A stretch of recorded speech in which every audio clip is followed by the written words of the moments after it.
Κυρίες και κύριοι, καλησπέρα σας. Αρχίζουμε παρακαλώ. Ονομάζομαι Roderick Beaton. Είμαι ο πρόεδρος του Διοικητικού Συμβουλίου της Βρετανικής Σχολής Αθηνών.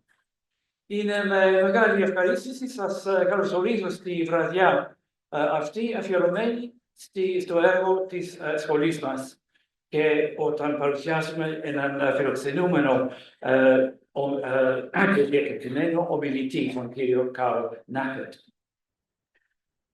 Πρώτα απ' όλα θα ήθελα να εκφράσω εκ μέρους της σχολής μας, τις ευχαριστίες μας στον μέχρι πρότινος Γενικό Γραμματέα της Αρχαιολογικής Εταιρείας, κύριο Βασίλειο Πετράκο, και τον Γενικό Γραμματέα, κύριο Νίκο Καλτσά. Επίσης, να ευχαριστήσουμε πολύ θερμά όλο το προσωπικό της εταιρείας που ετοιμάζουν όλα γύρω από την εκδήλωσή μας. I think at this point, if you'll forgive me, I will change into English, as this is the convention of our annual evening. So a very warm welcome to everyone who is here, and particularly to our friends and colleagues from all the foreign schools here in Athens. We have, following our normal pattern, the director will give a presentation on the work of the school, and then after that, I will pop back up to the lectern and I will say a few words to introduce our distinguished guest speaker, Professor Knappett. I know that everyone here will know our director, Professor Rebecca Sweetman, already very well, but I think it's only appropriate at the beginning of an evening like this to say a few words of introduction. Rebecca is a professor of ancient history and archaeology at the University of St Andrews, which she informs all of us is the best university in the UK. And I can't really take issue with that. She has been our director since September 2022. As again, everyone here knows, Rebecca is, of course, an archaeologist with very particular specialisms and interests, some of them geographical, Crete, the Cyclades, the Southern Peloponnese, but also chronological, Roman and late antique. In case you didn't know, the really important bit of the whole prehistory of Crete is, of course, the Roman period. Later on, we'll hear the other side of that story, but this is Rebecca's been able to take this view.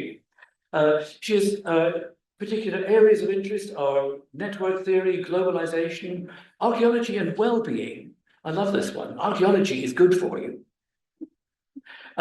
Women in archaeology are a very important subject for Rebecca, and particularly women in what we call the STEM subjects, the so-called hard sciences, which manifest in our case in the work of the marvelous team at the Fitch Laboratory. Just to bring you up to date, if you may not have known, since I last introduced Rebecca from this podium, her co-edited book, Lived Spaces in Late Antiquity, was published last year by Routledge, and her eagerly awaited monograph from CUP will be published Endoston Minon, I understand, in the title is The Archaeology of the Cyclades in the Roman and Late Antique Periods, Globalization, Christianization, and Resilience. I think resilience in particular ought to be a real watchword for our time. So on that note, let me hand over to Rebecca to take the floor.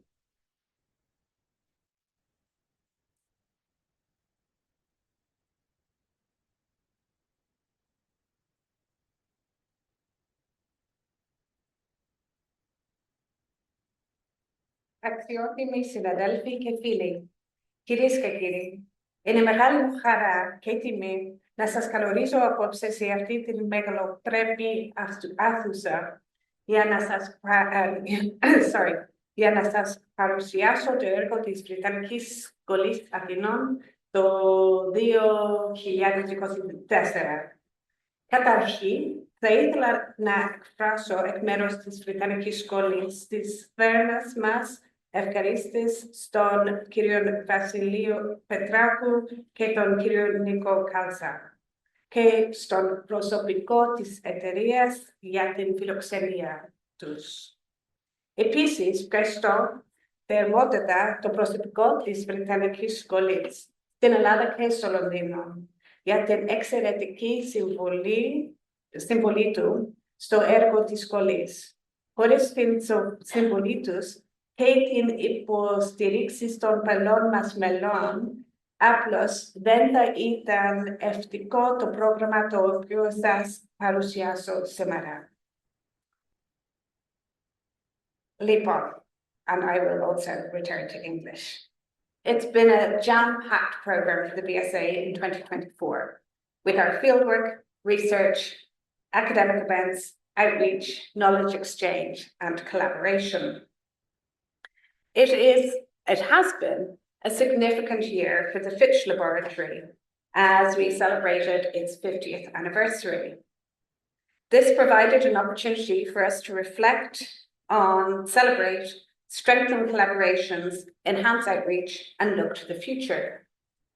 A key focus was our mission to engage more widely with contemporary potters and craftspeople, an integral aspect of the Fitch Laboratory's research. And to this end, in April, we collaborated with the Craft Potters Association of the UK and curated 3 panel discussions at Ceramic Art London, one of Europe's most prestigious ceramic art fairs. These discussions brought together potters, industry experts, and archaeologists, including our own Evangelia Kirietsi and Carlotta Gardner from the Fitch, along with Carmen Ting from the University of Leicester. And they explored themes such as clay as a commodity, crafting identities, and technological choices. In June, we built on this momentum through a partnership with the Archaeological network to co-organize the Athens premiere screening of the documentary films on the potteries of Sifnos, which was beautifully produced by Jacob Moe and his team. And commentary between films was provided by Evangelia Kirietsi, Rebecca Sweetman, and Toby Rundon, the then director of the Craft Potters Association. And later in the year, we marked the 50th anniversary of the Fitch itself with 2 celebratory events, one in London and one in Athens. In London, we hosted an evening of short talks at the British Academy, which included Maria Duggan's amazing work on the Byzantine ceramics that were found at Tintagel in Cornwall. And the event was huge amounts of fun and brought together old friends and new friends alike. And then the celebrations culminated in a 3-day academic conference at the BSA in Athens. Here, Professor Roderick of Oxford was keynote speaker. And the conference reviewed the impact of archaeological science on understanding the human past in Greece, focusing on mobility and movement, everyday life, and landscape histories. Beyond the Fitch, our academic and outreach events included a Byron extravaganza with dancers in traditional costumes. And I have to say that our chairman, Roddy, would not have allowed us get away without having something to mark the Byron anniversary. We had dancers in traditional costumes, and they actually danced in the big salone of the upper house. And I'm amazed the floor is still there. And we also had the launch of Issa's fantastic book, which was the Greek translation of his book, Alexandria. And in the center of the image, you'll see Linda France, who was our inaugural Michael Marks poetry pamphlet award winner too. And then we also had some real highlights, including Victoria Hislop's conversation with Paul Cartledge, which took place in London. And we had a talk on the history of the economy of Greece by the governor of the Bank of Greece, Dr. Yannis Stonaris. Thanks hugely to all of those who made these events happen. Another high point of the year was Carlotta Gardner and Tulsi Parik's show-stealing, probably, contribution to the British Academy Summer Showcase. They co-curated what they called A Time Traveler's Odyssey, exploring sacred journeys through archaeology and science. And it was an exhibition or an exhibit that highlighted the power of interdisciplinary collaboration. The exhibit invited participants to reconstruct ancient journeys to Greek sanctuaries, create votive offerings, and explore how archaeological science can help reveal the origin of ancient artifacts. And thanks to contributions made by Halvard Ingegaard, Bona Westcott, the Carl Zeiss Foundation, Wiltaka Oxford, and Jennifer Lucy Allen, it was a dynamic and enriching experience. And speaking of dynamic, we had a fabulous group of 4 school students last year. Rachel Phillips was Macmillan's student, and she was working on Bronze Age mortuary practices. We had 2 Carey students, Andriana Zanaki, who examined Bronze Age settlement patterns in the mountainous areas of Eastern Crete, and Sebastian Marshall, who worked on Greek and Anatolian landscapes in Victorian illustrated travelogues. Matthew Evans was our Richard Bradford McConnell student, and he was working on Hellenistic and Roman gymnasia. And while Andriana is close to finishing her PhD, Matt, Seb, and Rachel have all gone on to postdoctoral positions, and we're very proud of all 4 of them. The Leventis Fellow in Hellenic Studies, Tulsi Parik's term, came to an end, and our new fellow is actually Rachel Phillips. We're hugely grateful to the Leventis Foundation for their ongoing support of this fellowship. During her time at the BSA, Tulsi worked on the human experience of sacred space through movement and sensory engagement. And Tulsi made significant contributions to the BSA's teaching program, as well as broader engagement and inclusion, and we thank her very much. The 1821 fellow, who you also see on the screen, Dr. Michalis Soteropoulos, his work at the BSA came to an end, and he's currently preparing the collective volume on Philhellenism and the Greek Revolution of 1821 towards global history, to be published very soon. And actually, Michalis has now gone on to be the first lecturer in modern Greek studies in the University of Edinburgh. Our visiting fellows this year were Eva Moll and Gerasimos Tsouras.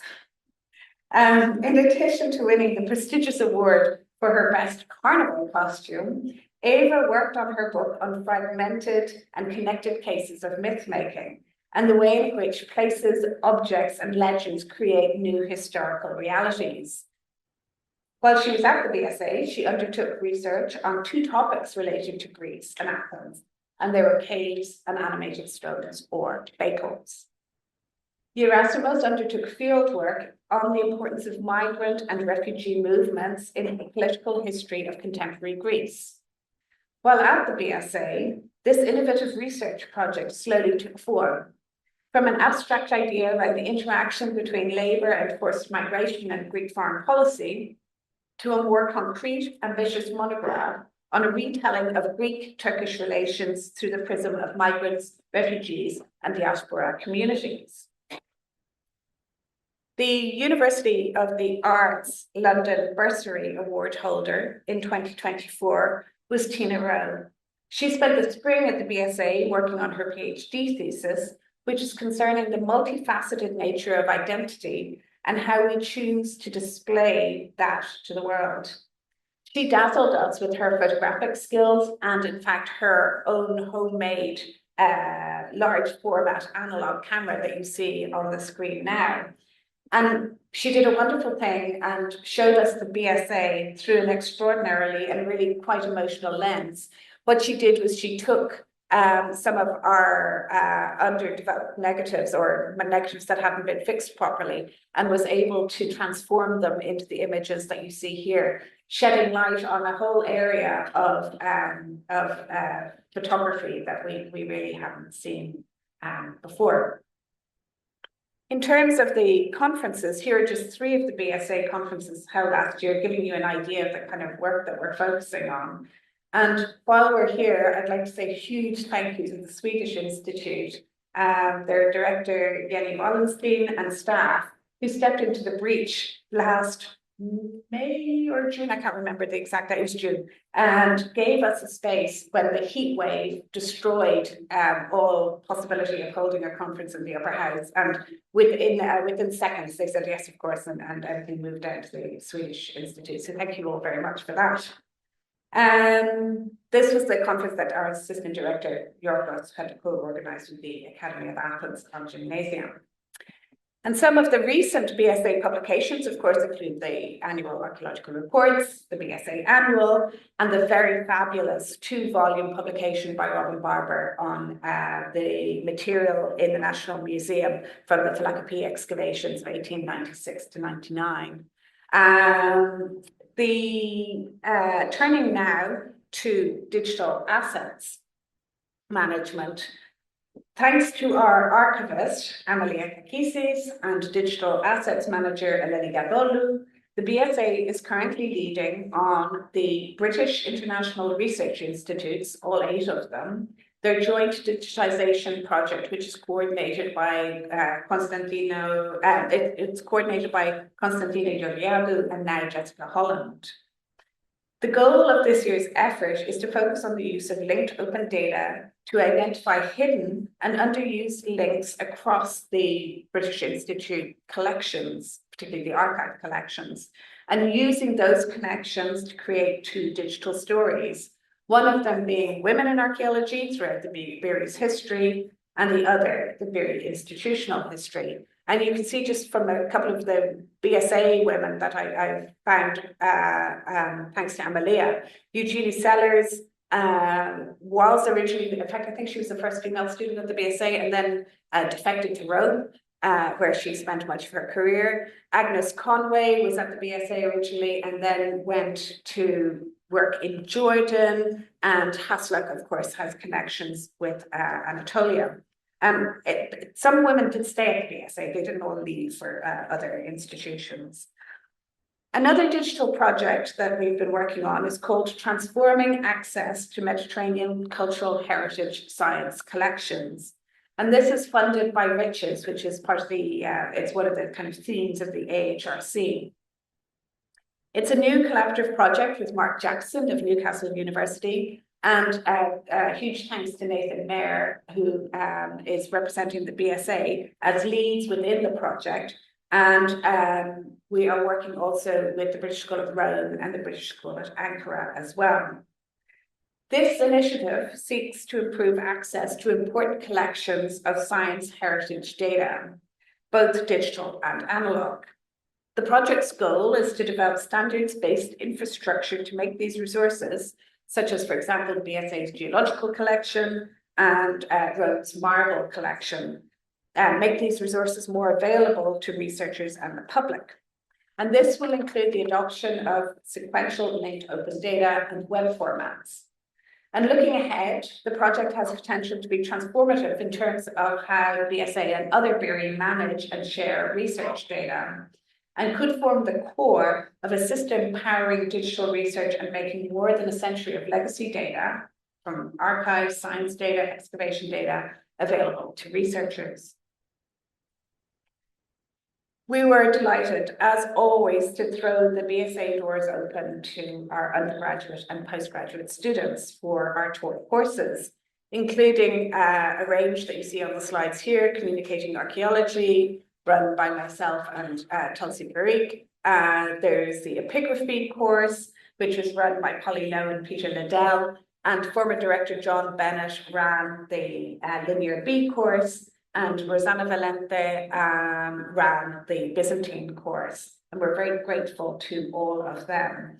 The summer schools, we had our inaugural short course, 1-week course on Athens for the undergraduate students to try and meet some of the demand of the course, and then the 3-week-long major summer school. And a huge thanks to Yorgos Morathidis, our assistant director, who not only teaches and organizes these courses, but also helps to organize the wider teaching program within the BSA. The library is always grateful to the host of interns and volunteers that give their time to us, including Atlas intern Beaton Stamathaki.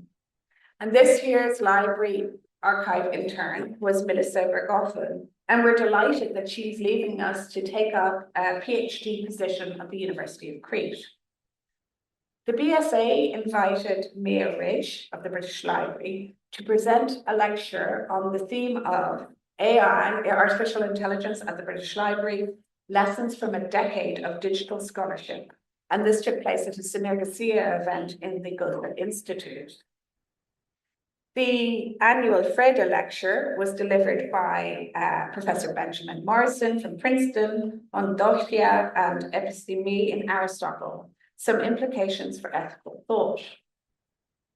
Moving to the archive, the annual Bader lecture was given by Dr. Senter German from Montclair State University, which showed the unique and enduring aspects of de Jong's restorations and how US Marshall funds played a critical role in their accomplishment. Also staying in the archive, Hannah Gwither joined the BSA in January 2024 as the Sinclair Hood Project Archive Assistant, working to make unpublished materials, especially the excavation records, available to researchers. And this post was made possible thanks to the support of the Knappett Trust. We also noted the BIRI Digital Coordination Project already, and as part of this, the archivist organized a hybrid workshop called Using Linked Open Data and Preliminary Preparation for Digital Storytelling to Promote and Disseminate Archives, which was held at the BSA in February. And this brought together many of the BIRI staff and collaborators and indeed experts across Europe. The John Pendlebury family papers are now live on the BSA Digital Collections website, and it was launched during the archivist's lecture at the Pendlebury event in Heraklion, which you'll hear a little bit more about in a minute. The archive also provided materials for Professor Ioanna Sideridou's Romaika in Turkey exhibition, which took place at the Research Centre, which is called the Motivation of Heritage Affinities Research Centre, in spring 2024. We are, as always, hugely grateful to interns and volunteers who give their time so generously to the BSA. And you can see a number on the slide, including Isabel Fountain and Emily Wilkinson and Ian Knight, who in fact we're delighted to say has become one of a new member of staff. We have Pauline Blanchett here, who worked on the Haslock papers, and Alexia Lodge, who contributed her time and experience to update the BSA art collection, particularly the UAL residency, which featured in a display for the King's birthday party. We are also, as always, grateful to individuals and families who've donated material to the archives.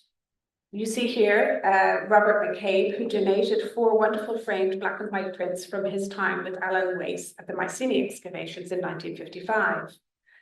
And James and Helena Graham donated a second Emily Penrose diary, and this one is for 1886, which includes the family's move to Greece. Emily Penrose is the daughter of Francis Penrose, who is the first director of Greece and also the architect behind the Upper House. And her diary records the move to Greece and moving into the newly built Upper House. And we thank John Bennett and Debbie Harlan for bringing us those diaries. This unbelievably is Knappett. Everything's been packed up. The whole palace is in those boxes. 2024 marked the beginning of the ambitious Knappett Stratigraphical Museum redevelopment project, a project that will transform the museum into one of the most modern archaeological research centres in Greece. The site was prepared for the installation of 26 shipping containers. I'm going to say shipping containers, which will temporarily house the museum collections. And I'm not bitter about the fact that they've put this on part of the Roman field at all. The transportation and storage of finds has already begun, and the whole process is being professionally recorded for archival purposes, and also to make a documentary on the history of the Stratigraphical Museum from its foundation in 1905 to present day. At the same time, the artistic photographic project is being carried out to illustrate the relationship between people and archaeological finds.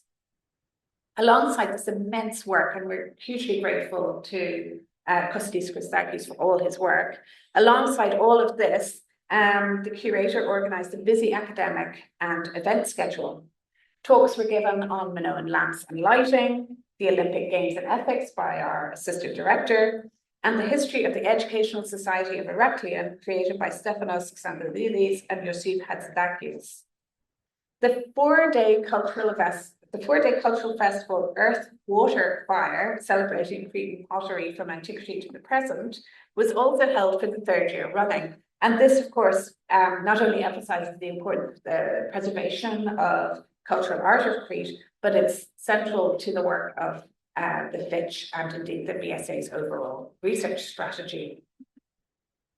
Conversations with the Minoan snake goddess was organized by the project called The Many Lives of a Snake Goddess, with the participation of the Knossos Research Center and the Cultural Association of Knossos. The focus was on issues concerning the restoration of the snake goddess and her votary, and what they signified, and how they've been perceived and reimagined beyond archaeology. Another key event, as I mentioned earlier, was the exhibition and workshop on John Pendlebury and his contribution to Cretan archaeology and the Second World War.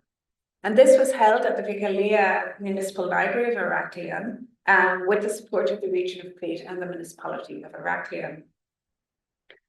Turning now to the Fitch, it's impossible to cover the huge array of Fitch research, but we're excited to showcase two ongoing interdisciplinary research projects that demonstrate the Fitch Laboratory and BSA's commitment to innovative and collaborative approaches. Timothy Ogawa's project, Cooking Pottery from Tumba, Thessaloniki, which you see on the slide here, is part of the place project funded by the Marie Curie Actions, and is dedicated to training the next generation of archaeological scientists through interdisciplinary studies of pre-modern ceramics and plasters in the Eastern Mediterranean. His project focuses on the biography of cooking vessels, spanning over 1,500 years of occupation at Tumba and the broader region of Central Macedonia. By reconstructing the entire chaîne opératoire, the process of production, and exploring associated culinary practices, the study aims to understand changes, or not, in local cookingware production and consumption within the socioeconomic context of each period. The project employs a combination of cutting-edge techniques, including paleoprotomics, ceramic petrography, elemental analysis, and experimental reconstructions. These methods are made possible through collaborations with scientists, archaeologists, and craftspeople from various institutions beyond the BSA, including the Department of Archaeology at the Aristotle University of Thessaloniki. Preliminary findings reveal that cookingware was predominantly produced and consumed locally, with low variability in production techniques, suggesting that the transmission of cooking pottery traditions in the same social context over a millennium, despite changes seen in other types of pottery. Raphael Lautura from the University of Cambridge undertook work in the context of the Oud-Bet Archaeological Project through a Fitch Laboratory Bursary Award. The OBA project is a British-Italian-Moroccan collaboration led by Cyprian Broodbank, Giuliano Lucerni, and Josef Bokbot. It investigates a newly discovered early farming site in Northwest Africa from about 3,400 to 2,900 BCE, unique in the region outside Nilotic Egypt. Raphael with Vangelio Chirizzi from the Fitch Lab collaborate on understanding pottery production and exchange in the community of Oud-Bet. The research explores raw material selection, ceramic technology, and evidence of inter-community exchange. And preliminary results reveal a long-standing but previously unknown potting tradition in Northwest Africa, characterized by grog tempering. It spans from the 5th to the 2nd millennium BCE. And this project, mainly through the support of the Fitch, offers the first detailed insight into the ceramic traditions of the region in prehistory and revealing the social and economic connections of Northwest Africa's early farming societies. Let's turn now to some of the BSA projects that were undertaken in 2024. The BSA once again expresses its gratitude to colleagues in the Ministry of Culture and Sport for their support and collaboration. Mr. Yorgos Didaskolou, the Secretary General of the Ministry of Culture and Sports, Dr. Olympia Picatu, Director General of Antiquities, and Dr. Elena Gunduri, Director of Prehistoric and Classical Antiquities, as well as numerous others in the ministry who make our archaeological work possible. We're hugely grateful to everybody that we collaborate with, those in charge of the areas of antiquities in which fieldwork and study took place, and those who work in the ministry and areas who make everything happen behind the scenes as well. We're enormously grateful. And we, of course, at the BSA could not do this work without the ever-talented, ever-positive, brilliant Tanya Ulusi and Nikki Papakonstantinou, certainly a pair to be reckoned with. So, Tumaseron had its 3rd season of work at this Neolithic village on the eastern side of the Sturmian Valley of northern Greece.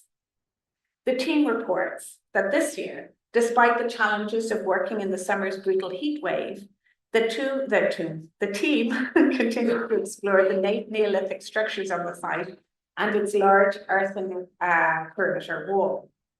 The project's ongoing collaboration with the Transforming Data Reuse in Archaeology, or TETRARCS, project allowed us to continue to innovate our digital practice through a series of successful observations, field experiments, and community-focused workshops. This year's fieldwork sought to build upon the results of the 2022 and 23 season of excavation and drilling operations, and continued to ground truth the geophysical survey that had been completed. The 24 season successfully met its primary objectives and yielded significant findings.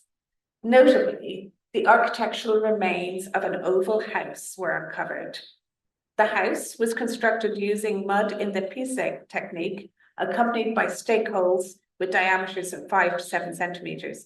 And this is a rare example of these 2 building techniques being used during this period. Material from the Neolithic II period, along with associated household structures such as a possible kiln and yard, provide insights into the settlement's structural phases. This discovery is particularly remarkable as in situ residential remains from this period had not been found in previous seasons, challenging the assumption that late Neolithic II residential strata on the hill had been largely destroyed. Furthermore, the continuation of the enclosure wall to the east was confirmed, validating the geophysical survey results. These findings suggest that the enclosure wall was actively used throughout the late Neolithic I period and possibly abandoned during the transition to late Neolithic II. And from the year before, the presence of a dump and previous discoveries of graves in earlier seasons outside the enclosure of the northern region support this theory.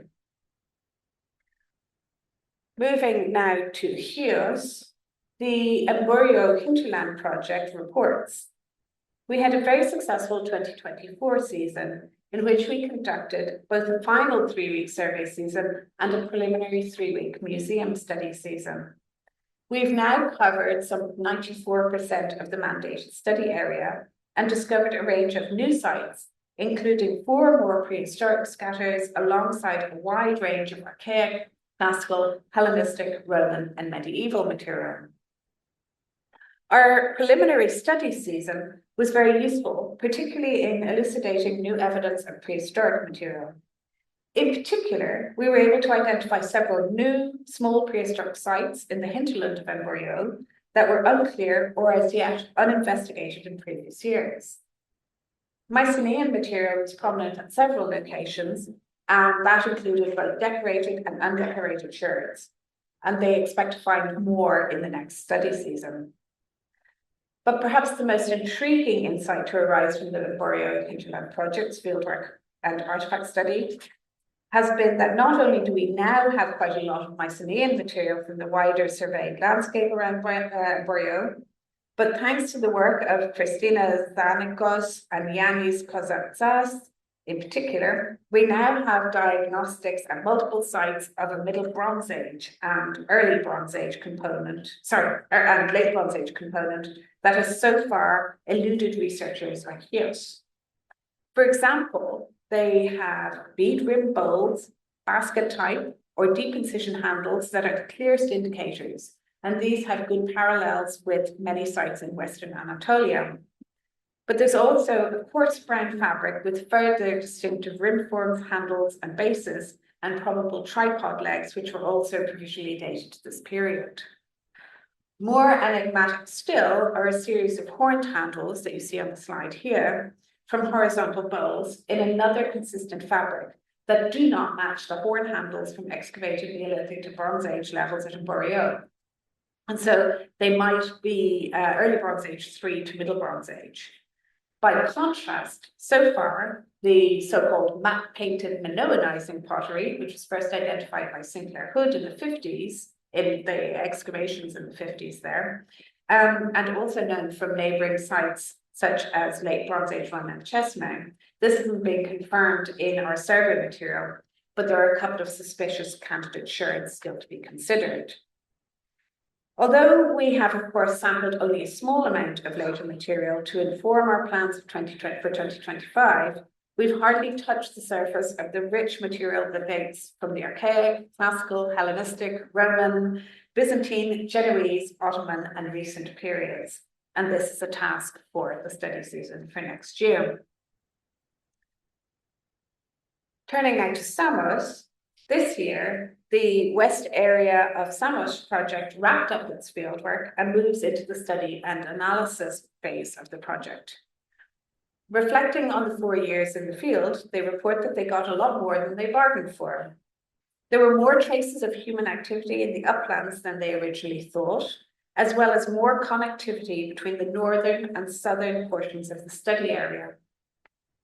In 2024, highlights of the fieldwork included the discovery of our first sherds of figural decoration and an exciting set of chipstone tools.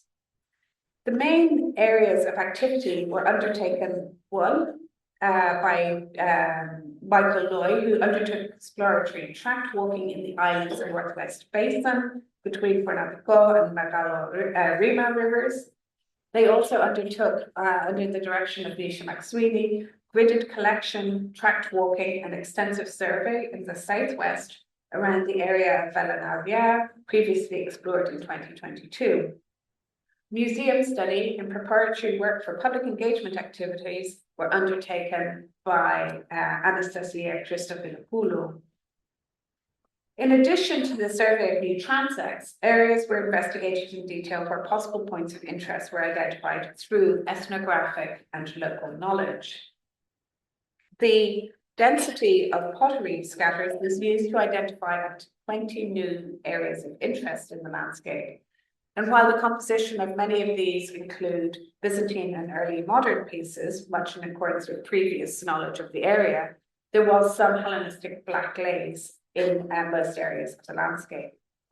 In addition, they found 7 areas in the Fornatico area, which yielded high quantities of pottery dated from the Archaic to Hellenistic period, and much of this was tableware. This area also yielded the highest count of lithics in the survey area. They will continue their study next year. Moving to Naxos, the Katahoria excavation project is one of the very first excavations targeting settlement in the early medieval period in the Cyclades. Traditionally thought of as a dark age, this project is pioneering some of the first work to understand domestic life in the period, and is especially important because it can provide new insights into the relationship between the monumental fortress on the hill of Galiru that you see here and the settlement at Katahoria on the slopes below. One of the exciting finds from 2024 was the discovery of several burials, which apparently had been inserted into earlier structures, although there's some possibility that they were cysts built around them.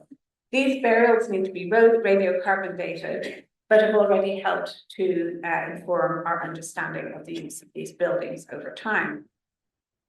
As we said, in addition to its relationship to Castro and Paleo, one of the aims of the project was to study and provide important new evidence for understanding Byzantine housing, settlement, and lifeways in the Cyclades between the 7th and 11th centuries CE.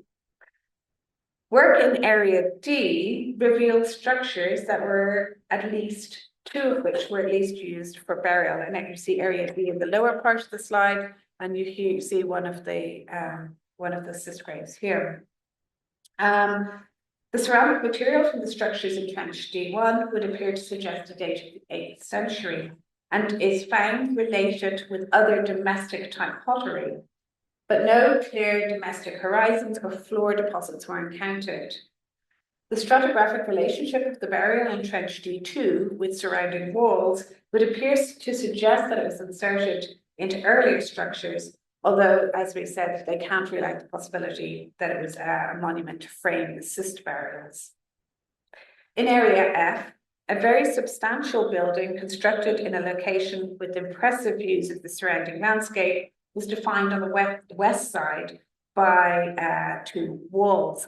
You see one of the walls here. This building seems to have collapsed, leaving a semi-articulated arrangement of stones lying in situ where they fell, and it's one of the most beautiful collapsed walls I've ever seen. No floor surface was reached on the interior of the structure, but on the eastern side of Area F, an area of possible floor surface may extend further upslope to the east. The stone box-like feature identified that there was associated with both sherds and some slag, which seems to be relatively late date in comparison to Area D. There's been soil samples taken from the surface, which may provide an indication of the kinds of activities that were undertaken here. The excavations at Kadochoria provide the first excavated evidence of the non-monumental archaeology of the extramural settlement below Castro Paleo. Investigations of buildings D and F have revealed evidence from material culture related to domestic activities, as well as the use of buildings for burial. An initial observation of the material would suggest a chronology that follows a similar time span to the Castro itself, with ceramics of the 8th and 9th centuries being particularly visible, as well as some material which may date to the 10th or 11th centuries. Turning now to some of our study seasons. This summer, the Olynthus project study season focused on the work of studying coarse and plain wares from in and around houses on the North Hill. They also worked on amphora from this area and fine wares from the phase of occupation on the South Hill. And during this year, the Fitch Laboratory also undertook petrographic analysis of 12 millstones from Olynthus. And these 12 were selected to represent the range of materials from the excavation and survey. And the Fitch determined them to be 8 of them were volcanic rocks, 2 of them were gabbro, and 2 of them were clastic sediments. And the origin of the volcanic samples can be traced either to Eastern Macedonia or Thrace, or in the volcanic arc running through the Aegean Islands. The gabbro and clastic sediments are compatible with local sources, and they'll be undertaking further analysis as part of their next study season. And now to Palaikastro. As Carl wrote already, but I'm sure he'll talk about it again, in 2024, they focused primarily on conserving and cataloguing their finds with a view to preparation for publication. Material on the East Beach testifies to a long-lived occupation on this part of the coastal zone, spanning Mid-Minoan 1 to Late Minoan 3 periods. And last year, they had to sort and join a very large pottery deposit excavated on the Hyona promontory in 2022. As Carl reports, happily, all of this work has now been completed, And we have this group of jars conserved, as you see here, catalogued, photographed, and drawn. And we've got these beautiful images. Together, they give us a remarkable insight into storage practices in the late Minoan 3A period, particularly in this urban neighbourhood about which they knew previously very little. That concludes our outreach and research. And turning now to some activities or people at the BSA, I should say, we welcomed 3 new members of staff in 2024.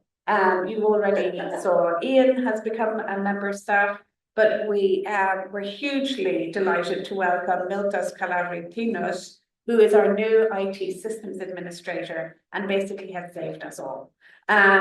We also have Ian, our digital humanities assistant, and we're delighted that Nathan Maher has returned to the BSA to head up the Riches project.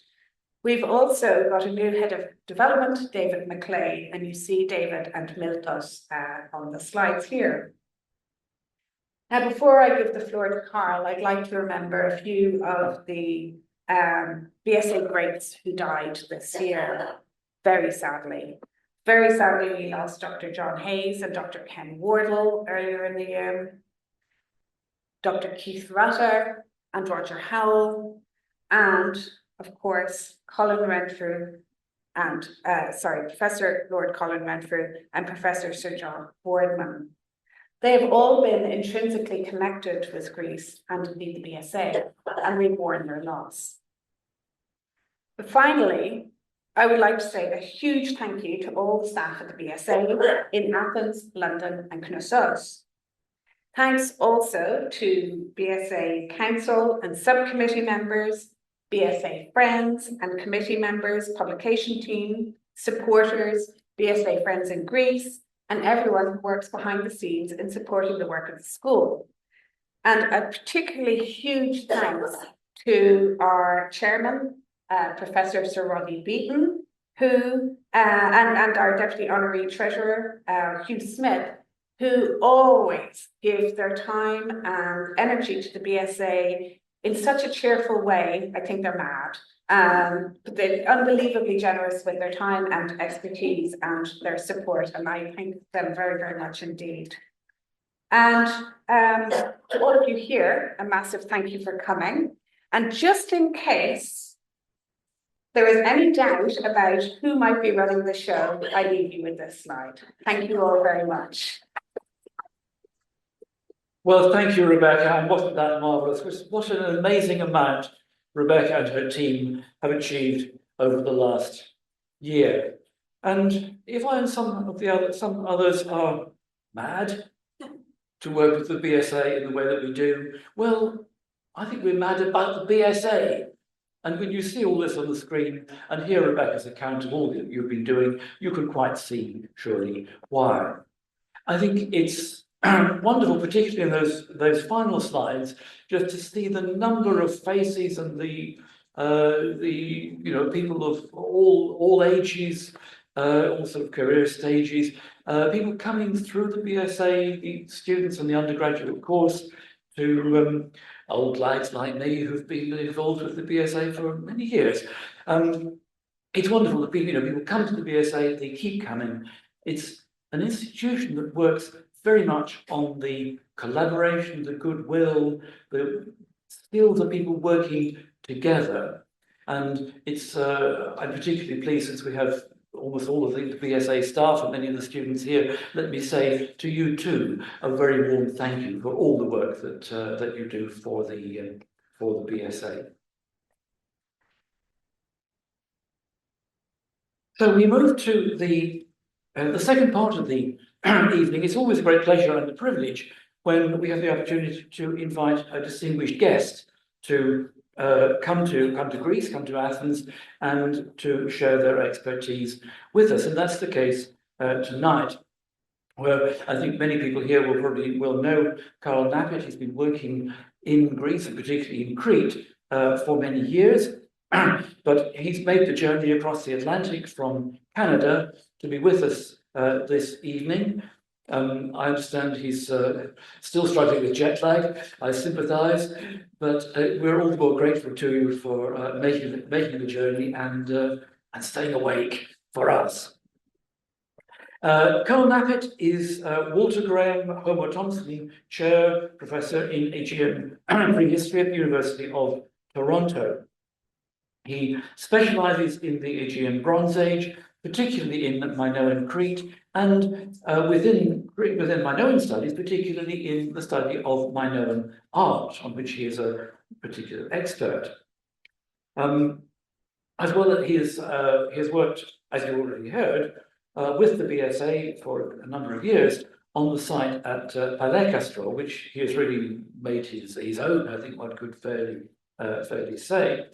But he's by no means a one-trick pony. He has worked on the networking of all the Minoan palatial sites and other kinds of sites in Crete. And as you'll hear later, one of the issues that he's been dealing with is, what happens in Crete where you don't have a palace? So just to pique your curiosity. As I say, his field is particularly Minoan art, Bronze Age, the landscape at Palaikastro, and Knossos and the other sites in Crete. He is a very prolific publisher, and I may say, among people who work on archaeological excavations as well, a very prompt publisher, which can always be said for some of our colleagues in the past. But it's great to see the results coming rolling off the presses. So just to mention a couple of things, in 2020, he published from Cambridge University Press, Aegean Bronze Age Art, Meaning in the Making. Followed that up in 2022, the co-authored book again with Cambridge, The Art and Archaeology of the Aegean Bronze Age History. And I hope this is still correct. Things may have moved on since then. His most recent publication is a joint edited volume on Knossos from first to second palace.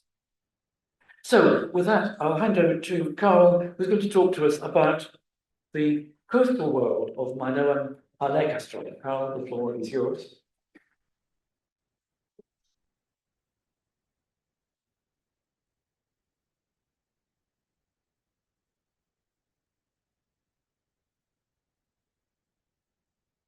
Thank you so much for that kind introduction, Roddy. Καλησπέρα σας, κυρίες και κύριοι, αγαπητοί συνάδελφοι. Με μεγάλη χαρά βρίσκομαι απόψε εδώ να παρουσιάζω τις πρόσφατες έρευνες της σχολής στο Πανεπιστήμιο και σας ευχαριστώ όλους θερμά για την παρουσία σας. It's a real pleasure to be here with you tonight and to have this chance to present some of our recent work at Palaikastro. So the site of Palaikastro in East Crete remains something of an enigma, and you might think that every archaeological site is inherently an enigma. But I think particularly for a site that's been worked on for 120 years, you might think, how can this still be possible? How can there still be anything enigmatic about it? Well, the obvious answer concerns the elusive Minoan palace that many believe should be there, but which has yet to be located. A settlement this large, which covers quite a lot of the area of what you can see on the screen. The theory goes that a settlement this large simply has to have had a palace. But this is not the riddle I wish to explore today. There's actually another puzzle. This is a coastal settlement, as you can see, and presumably a harbour town. And yet we have next to no evidence of a harbour. Much of our recent work at the site has been focused on the coastal zone. And so the question of Palaikastro's coastal world, or its harbour status, seems like a much more interesting domain of inquiry for us currently. To think of its coastal world also leads us to imagine a different kind of social world, one that was not dominated by palatial institutions and marching to the drum of Knossos, both then and now in scholarship. So, in short, my talk today will be about Palaikastro as a potential Minoan harbour town, rather than a putative palatial center. If we take a step back to look at Palaikastro's position in the East Mediterranean and Aegean, its location here on the far east end of Crete would appear to indicate high potential for a really major involvement in far-flung trade. Some models of Bronze Age trade do center on the acquisition of metals. And here's a slide from a paper by Malcolm Wiener in 2013, with the Troodos Mountains of Cyprus, a major source of copper that would have been, we assume, sought after in the Aegean. And now, looking again at the location of the site itself, nestled on this small coastal plain, you might think, what could be more natural than for this to be a settlement exploiting its position to take part in what we must think of as probably profitable trade networks. This is the Mediterranean, after all. It seems like a very kind of common feature. Indeed, but there are two factors here that we really still need to explain. First, to be occupied for nearly 15 or at least 1500 years continuously is not necessarily obvious when, for much of the rest of history, the inhabitants of this part of the island were just as or more comfortable living in the adjoining uplands, which we can see part of in this zoomed in satellite image. But if we zoom out a bit and see the broader area in this topographical map, you can see quite extensive uplands adjoining the site, which were inhabited in many different periods. And secondly, it's not just a settlement, but it's an urban settlement. It's a town. You can see the plan showing quite long streets with substantial building complexes around them, and a kind of popular reconstruction trying to give some sense of this as a kind of urban, a small urban site. So how and why would a settlement of such size and complexity come about here? So we add these two scales of observation together, and what we should probably conclude is that we are faced with a long-lived harbour town. And yet, as I've already hinted at, we know very little about its likely harbour status. So we now need to try to account for this. And there are a few relevant factors. And firstly, excavations at Palaikastro simply have not really focused on the coastal zone. It's true that the first excavators in 1902 did explore the Hiona promontory here and along the East Beach, or Bodolaki here. And there is, just to give you another kind of view of this, we're talking about this sort of area over here. And we can see, for example, they excavated very early on House A, and we've tried to sort of overlay the old plan on a new satellite image to try and locate it. It's not really very visible, but it's probably in here. So they did start off in this coastal zone, but they quickly shifted inland so that even by 1903, they had produced this plan of their excavations. And by 1904, this even more extended area. In 1905, this showing already a really good sense of the streets and the sort of what one imagines to be the kind of heart of the town. So this is, in this area here, you know, set back from this coastal zone. In the 1960s, work started up again, led by Mervyn Popham and Hugh Sackett, and they produced this plan of the wider site from Roussolakos down here up to Kouromenos and Kastri to Petsofas. And this gives you a nice idea of the sort of wider situation and, you know, showing the sites in relation to the coast, but they didn't really then excavate anywhere close to the coast. And then again in the 1980s, yes, there was a survey published in 1984 that did kind of reconnoiter along East Beach and on the promontory. But you can see a little glimpse of that here, some of the plan that they had and what it looks like today, but no excavations followed there. And then, also very much guilty of this myself, we started another project in the 2010s, the Palette project, and we too completely ignored the coastal area, or ignored even more the coastal area, and excavated down here well inland, 300 meters or so inland. And part of the reason for this inland focus has, of course, been this constant search for a palace.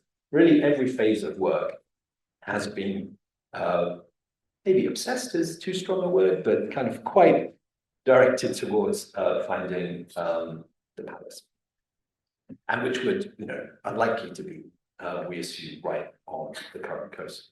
So it's partly a matter of the history of research, but then even if there had been more coastal exploration, it might not have revealed a Minoan harbour anyway.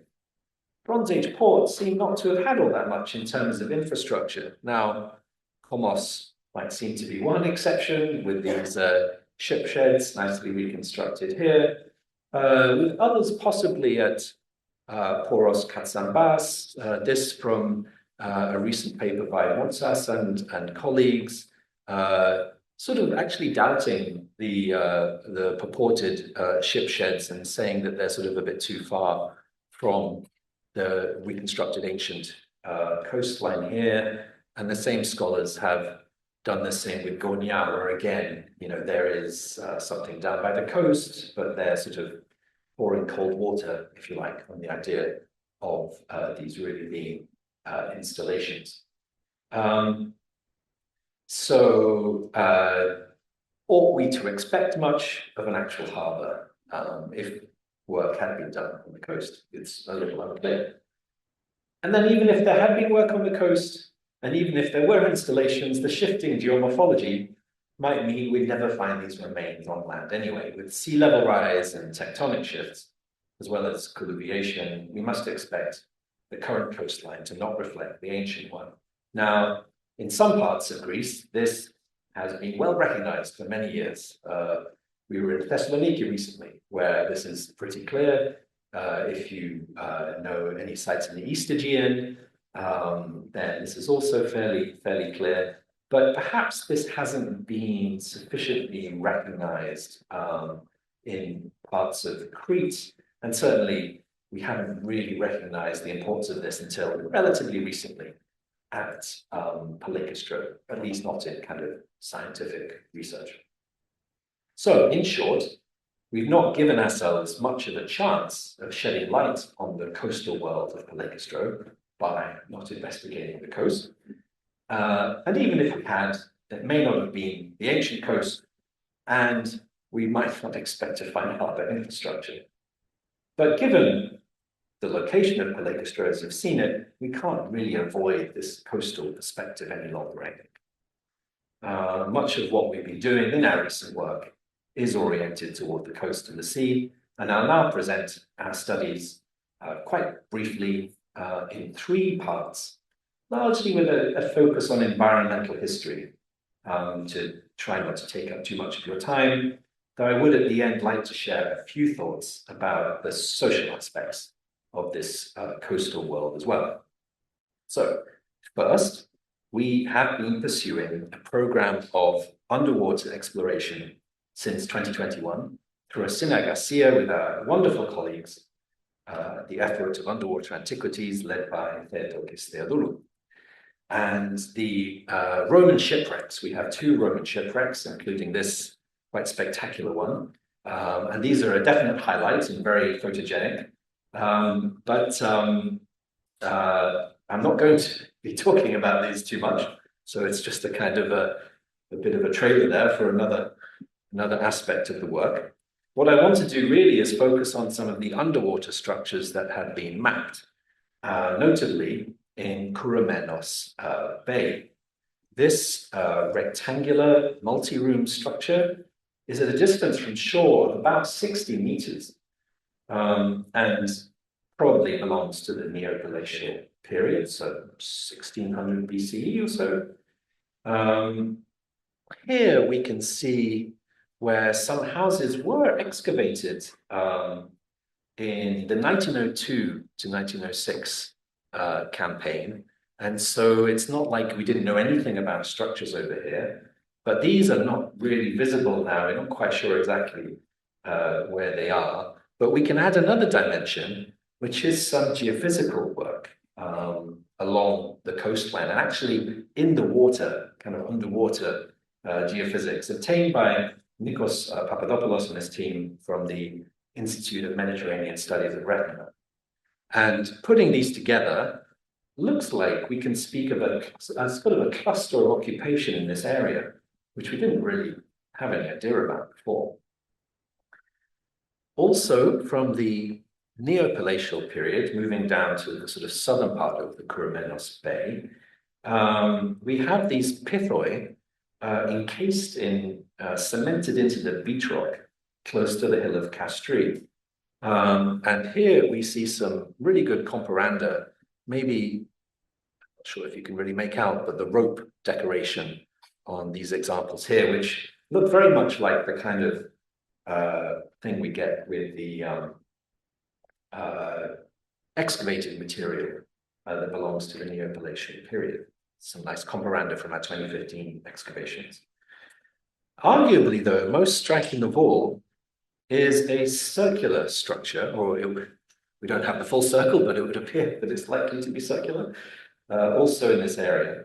Some sherds found here strongly suggest to date the end of the Neolithic, early Minoan 1, so about 3000 BCE, more or less, which is really remarkably early.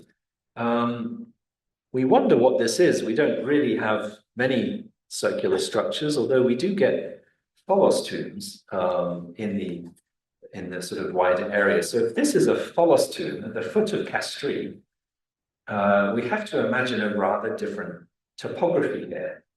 If we put the coastline at 6 to 7 meters lower for this period, which is justifiable, we get a picture like this, with the current coastline here, and then this projected coastline out here, and then we have to think of a very different topography here with this this hill of Castri. And if we then imagine the land, we get something like this, which then makes a bit of sense of how this tomb can be on this sort of outer slope of Castri, which is very eroded now with these steep cliffs on the sea. So this becomes very interesting to imagine a really different look for this area. Okay, so that's the first kind of research in a nutshell.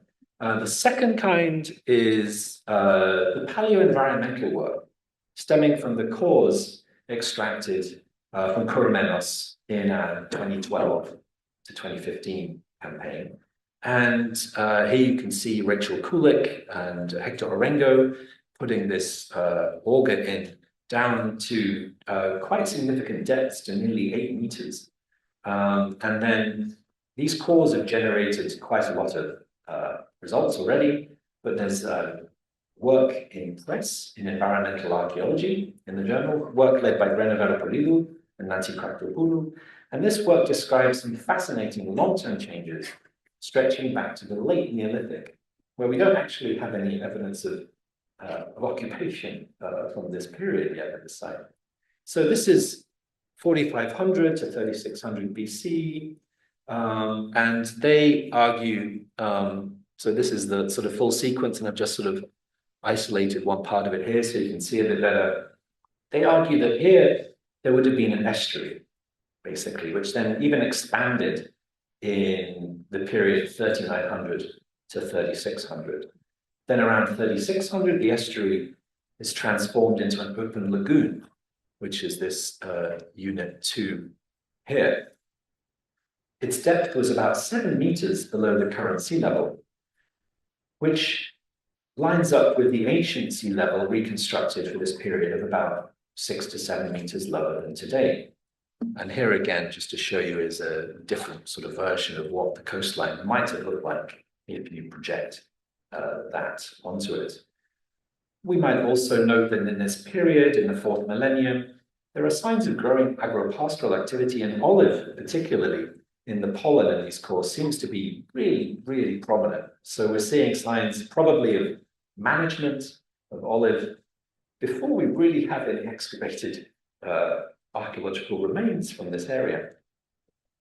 So they're living there somewhere, we just really haven't located them in excavation.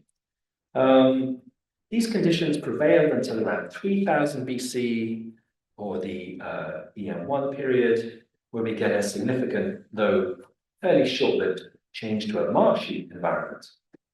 And this carried on for a few more hundred years, and then we get the first signs of settlement at the site of Roussolopos. It seems then there was intensive exploitation of the plain and surrounding slopes, maybe leading to a degraded terrain, soil erosion, alluviation, and this sort of marsh formation. And then we see a return to lagoon conditions again, and then basically the evidence kind of fades a little bit as we get terrestrial conditions, and then there's not such good preservation, but basically we get a kind of silting up, and there's no longer a lagoon or a marsh there. And there's much more to talk about, such as the lack of evidence in these cores anyway for any kind of tsunami event, which we know can have a different distribution, but in different parts of the site, but we don't really pick it up here. So just thinking again about what all this could mean for the coastal geomorphology in these early periods, we can add another element to this map and think about a kind of coastal estuary or marsh or lagoon in this area. It's really hard to really draw on the map the scale of it. It's very hard to say how big it would have been, but something here in relation to the Caballeros here. And so again, we really need to, it really makes us think how different the environment probably was.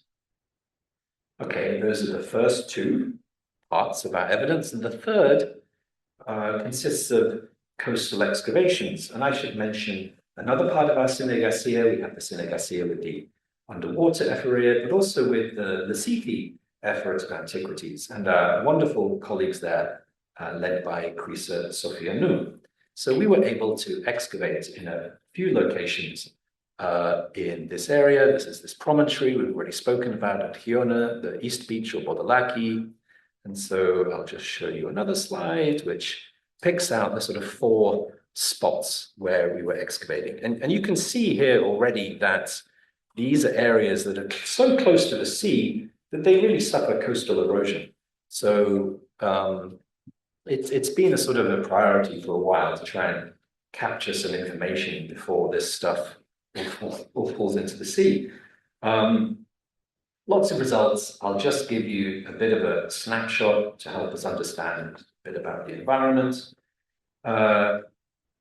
What we see here are some of the structures we unearthed on the Chiona promontory, and just zooming in on this area here. This is where we found this storeroom, which you've already got a bit of a taste for from Rebecca's presentation, where we found all these LM3A jars with pretty amazing preservation.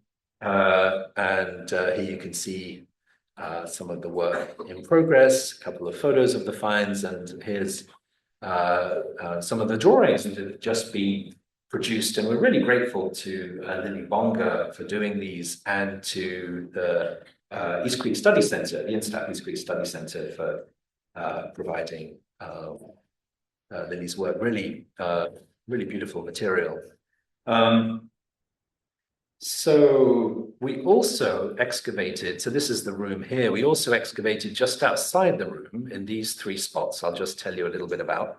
And you can see from this angle, flipped around, they're right next to the sea. And What's sort of important here, briefly, is we're getting pockets of occupation, even preserved right here, from the Neopalatial and Protopalatial periods. So just to give you a little bit of a chronology here, we've spoken about these Neolithic periods and the sort of the stuff from the cores. And then here we're seeing occupation in Protopalatial, Neopalatial, and then the big storeroom is in here in the final Postpalatial. This is another view, just kind of linking into some earlier work that was done that was kind of oriented to finding evidence for the theory of eruption and an associated tsunami. So we were able to kind of ground truth in a way some of that work. And here's one area where we found tephra and late Minoan 1A pottery and a really nice level. This gives you a bit of an idea. This is the same stone from like, I don't know, 15 years ago. And now in the excavation, you can see how much is kind of just already kind of eroded little by little each year. So it was really imperative to work here. So this is where we found some of this late Minoan 1A with tephra. And here, just a little ways along, we found a really nice deposit of LM1B. And here's just sort of in here, not very well picked out, but just in here. And here's some of the pottery,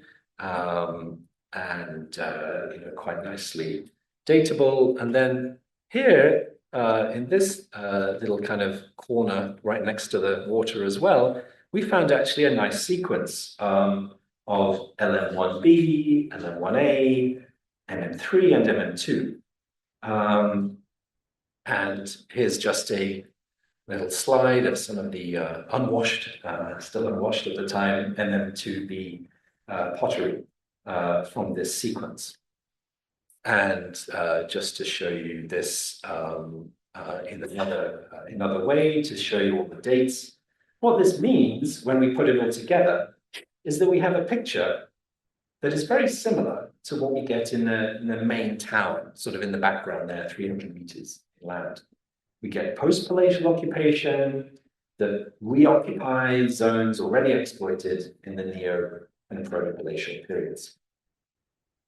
This is really interesting because it not only suggests an extension of the town in this direction with very similar kind of settlement history, but also indicates that we may not be particularly close to a functionally distinct harbor area.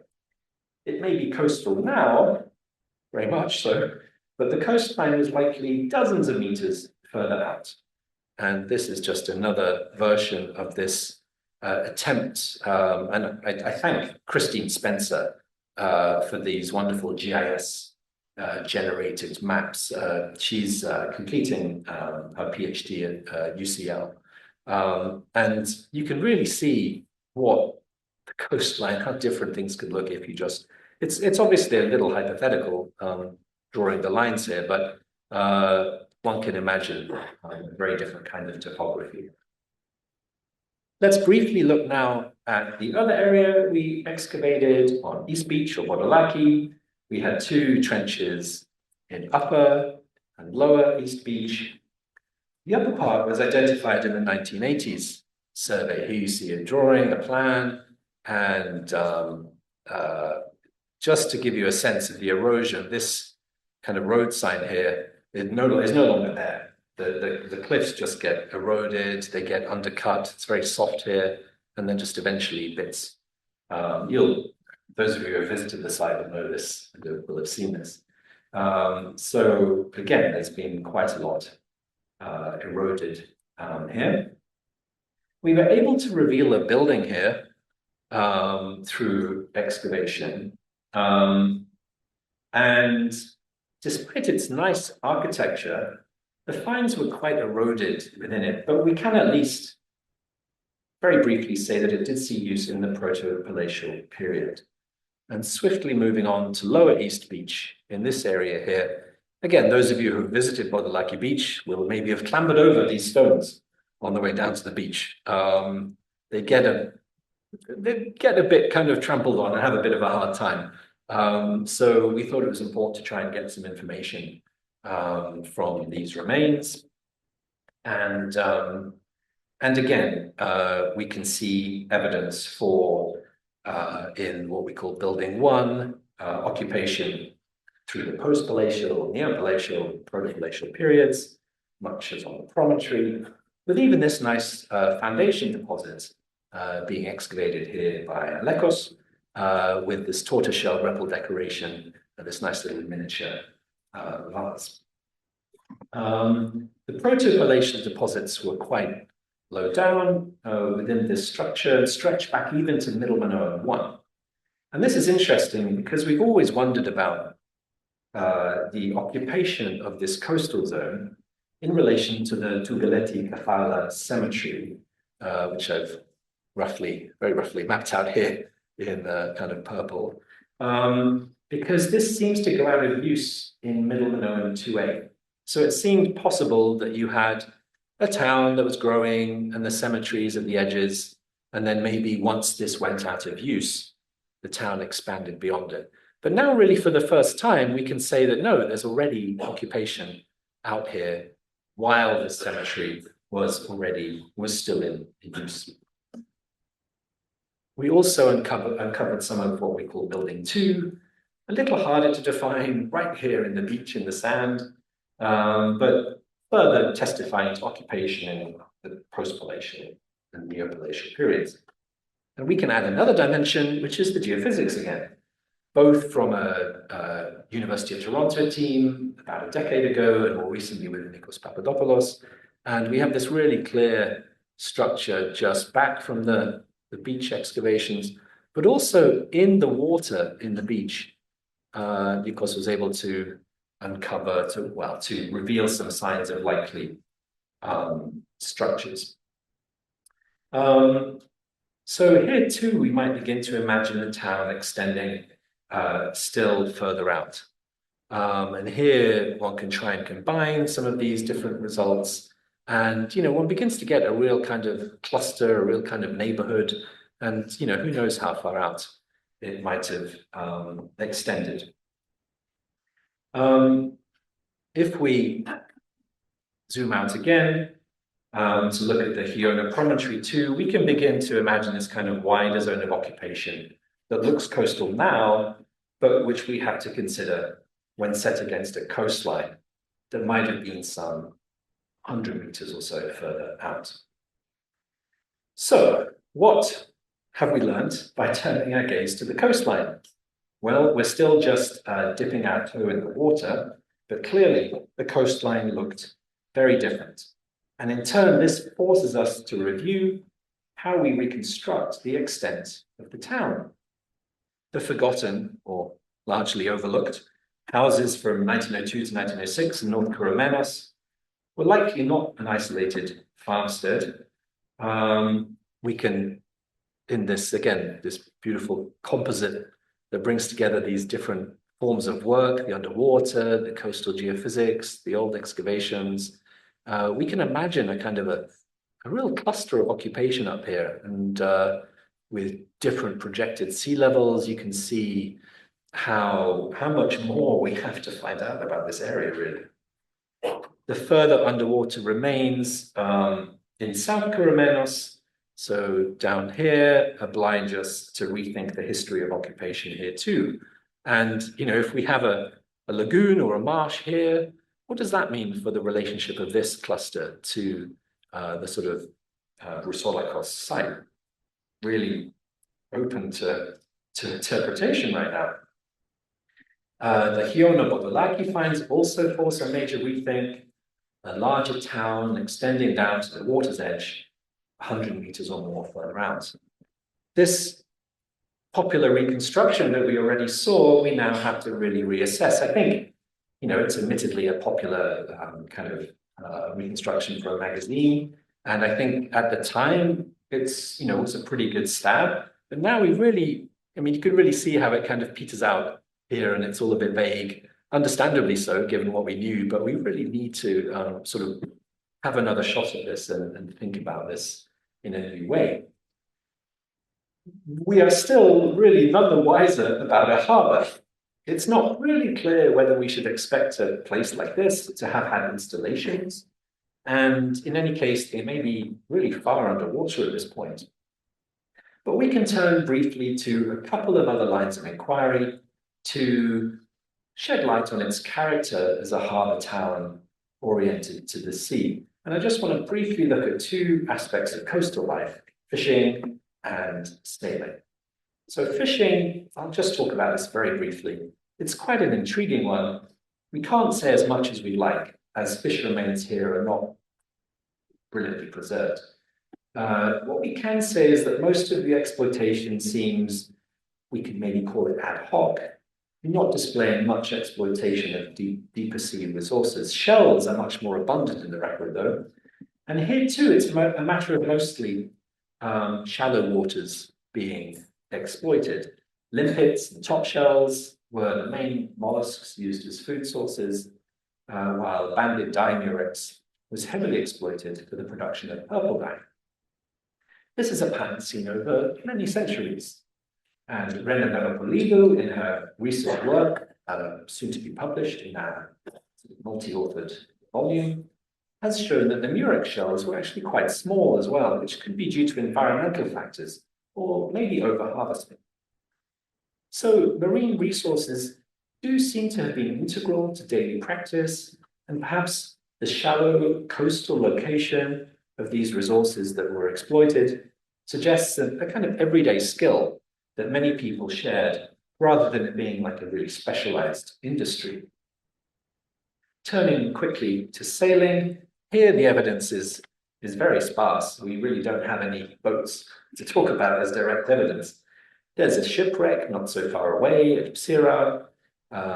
It may have had a cargo of about a ton of largely local products on their way to the island of Psira. We can talk about Uluburun, of course, but it's not that close by and doesn't necessarily tell us about local practices. We can assume what we want from the iconography of Thera. These may be ceremonial boats. And indeed, we have a boat model from the site itself, from an early bronze burial. But we don't have very much to say directly about the nature of the boats and ships. We can only assume that they made frequent use of them. One key indirect source of evidence is the goods that likely traveled through maritime trade. And we can point to Palaikastro pottery found at various sites, such as Mochlos and Papadiakombos. And this is from a recent study by Morrison and colleagues pointing to some imports identified stylistically and petrographically at some of these sites. So there's like a kind of local trade network. And sort of going the other way, we can also identify pottery made in certain periods from the kind of Mirabella area found at Palaikastro. I might also mention a collaboration with the Fitch Lab, and it's going to be published really soon in the annual, and it's a diachronic study with hundreds of samples taken from a wide range of time periods, really working to define what local production looks like at Palaikastro. So watch out for that.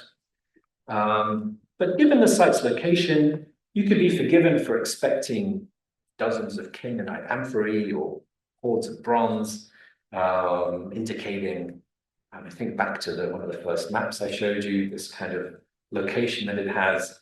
But we don't really see those kinds of signs in what we've excavated anyway. Now, we can take these two aspects of coastal life and add a few more dimensions. The interest in murex goes hand in hand with textile manufacture. We find such evidence in the form of loom weights. They're found really widely distributed across the site, wherever we excavate, really, as if pretty much every household was involved. And it's a similar pattern for other parts of the economy. The olive is exploited intensively. and sheep and goat make up 90% of the faunal remains. It looks like a resilient economic strategy that is replicated from neighborhood to neighborhood. Put it together with the mollusk evidence, with maybe everybody doing their bits with banded dimurex, and the trading evidence, sufficiently localized that, again, almost any household could have probably had a part in it, and we begin to put together a picture of a community that lacks any real indication of palatial institutions organizing such parts of the economy or really putting pressure on to scale things up. So perhaps we can imagine a kind of small world situation with a series of local connections throughout East Crete. And I quite like this cover of a recent book on Southeast Crete, kind of giving that sense. And we can add in some of the sites from Northeast Crete to sort of put together this sort of local connectivity. Nonetheless, we cannot deny that Palaikastro was a bigger urban site than nearly all of these, except Marlia, perhaps. The issue is that the bigger sites, like Marlia, are normally palatial sites. So I think we have to find a way to imagine Palaikastro otherwise, with its own institutions that allowed for a flatter, less hierarchical urban form, with perhaps a prevailing role in these Cretan trade networks, albeit not of the extractive nature maybe one could associate with Knossos. We can see how a site like Knossos differs because it has what has been called a satellite harbor at Poros, with much more evidence of foreign connections. And the same may be said of Komos in relation to the major center of Festos. However, in a recent doctoral thesis out of the University of Toronto by Elliot Fuller, Elliot distinguishes these kinds of harbors from urban harbors, with Chania, Tiryns, and Philippi as his principal kind of examples, his case studies. We have to wonder if Palaikastro had this kind of status or whether it was different again. Other sites along this coast, from Zakros to Moklos, must have started out along similar lines, though some do seem to end up connecting much more strongly with Knossos, which undeniably did have some pull. Even today, it exerts a strong pull, so much so that scholarship assumes palatial institutions everywhere, really hindering us from giving much thought to Palaikastro as a harbour site with its own social identity. Increasingly, we have the means to identify the rich variability in past communities. And I kind of mean also the theoretical apparatus to do so. And I think the book by Graeber and Wengrow is worth pointing out here as kind of an inspiring lead in this direction. We have a lot more questions than answers, of course, in terms of the area's environmental as well as its social history. But what we continue to do in our ongoing work is reflect on the coastal life of this settlement. And luckily, we don't just have to reflect, we can also act. We're going to have the chance, it seems, this summer to actually excavate some of these underwater structures with Theotokos Theodoulou, and thereby push our understanding still further on this remarkable ancient community in the far east of Crete.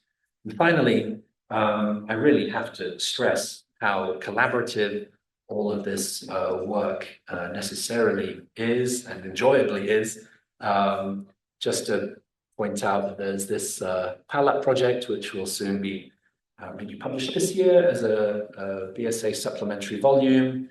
Very productive Sine Garcia with these partners and just all kinds of collaborators that I've been mentioning along the way, and obviously without which projects of this kind cannot happen. So thank you so much for your attention, and thank you.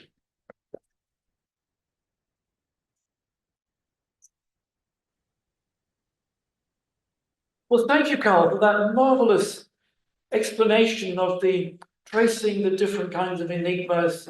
There's a series of enigmas, one inside another in a way that this one site manages to produce. And I thought it was marvelous the way talking about the specifics of a single site, you managed to do so in a way that was completely, how can I put it, completely comprehensible to a non-archaeologist like myself.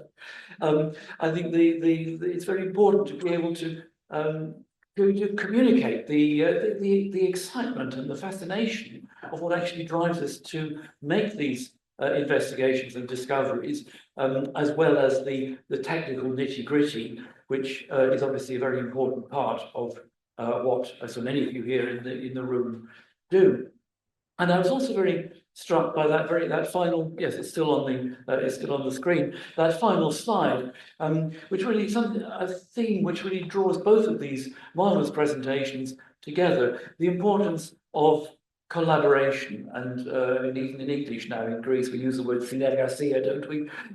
Collaboration is what it's all about. I mean, here we have collaboration with several different kinds of institutions, universities, the BSA, the Fitch Laboratory, but also several different countries, the United Kingdom, Canada, Spain, and of course, the absolutely central role in all of this archaeological activity here in Greece of the Archaeological Service and the Ministry of Culture, to whom I'm sure all of you who work in this field are, I know, eternally grateful. I really enjoyed both these presentations. I'm sure you all did too. Thank you for coming here tonight, and I invite you to join us downstairs in the basement for a glass of wine and the opportunity to have a chat with the speakers. So, ευχαριστούμε πάρα πολύ. Καλώς σας βράδυ.